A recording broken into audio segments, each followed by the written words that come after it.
इतिहास में कुछ विद्रोह इतने खतरनाक होते हैं कि उन्हें जीत या हार से नहीं, खामोशी से दफना दिया जाता है।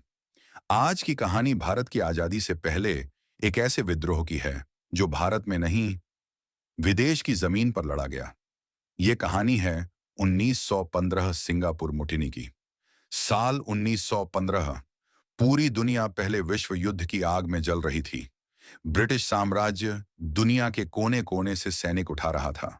भारत, जो खुद गुलाम था, उसी भारत के हजारों जवान ब्रिटिश फौज में जबरदस्ती भर्ती किए गए। ये जवान अपने देश के लिए नहीं, अपने मालिकों के लिए मरने भेजे जा रहे थे। सिंगापुर में तैनात थी 5वीं लाइट इन्फेंट्री, जिसमें ज्यादातर भारतीय मुसलमान सिपाही थे। इन सिपाहियों के कानों में एक खबर घूम रही थी कि उन्हें तुर्की के खिलाफ युद्ध में भेजा जाएगा। तुर्की, जहां उस समय खलीफा का शासन था।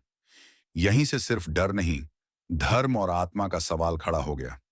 सिपाहियों को लगता था कि अंग्रेज उन्हें अपने ही धर्म भाइयों के खिलाफ लड़ाने वाले हैं। ब्रिटिश अफसर उनकी बात सुनने को तैयार नहीं थे। गुस्सा बढ़ता गया, डर गहराता गया, और फिर एक रात खामोशी में विद्रोह की साजिश रची गई। 15 फरवरी 1915, शाम का समय। अचानक गोलियों की आवाज गूंजी। भारतीय सिपाहियों ने अपने ही अफसरों पर हथियार उठा लिए। सिंगापुर की सड़कें जंग का मैदान बन गईं। ब्रिटिश सत्ता पहली बार एशिया में इतनी बुरी तरह हिल गई। लेकिन यह विद्रोह पूरी तरह तैयार नहीं था। ब्रिटिश सेना ने फ्रेंच, रूसी और जापानी फौज की मदद से कुछ ही दिनों में इस विद्रोह को कुचल दिया। जो सिपाही आजाद होना चाहते थे, उन्हें बागी घोषित कर दिया गया। 47 भारतीय सिपाहियों को सरेआम गोली मार दी गई। कुछ को काले पानी की सजा मिली। लाशें डर बनाकर टांगी गईं ताकि फिर कोई सवाल ना उठाए। ये सिर्फ सजा नहीं थी, ये एक चेतावनी थी। क्यों नहीं पढ़ाया जाता ये विद्रोह? क्योंकि ये कहानी आजादी की नहीं, गुलाम सैनिकों की बगावत की थी।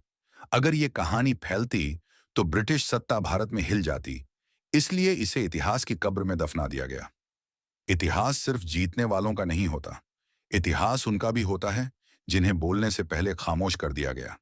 अगर आप ऐसी अनसुनी, डार्क और सच्ची इतिहास की कहानियां जानना चाहते हैं, तो डार्क भारत हिस्ट्री को सब्सक्राइब करें।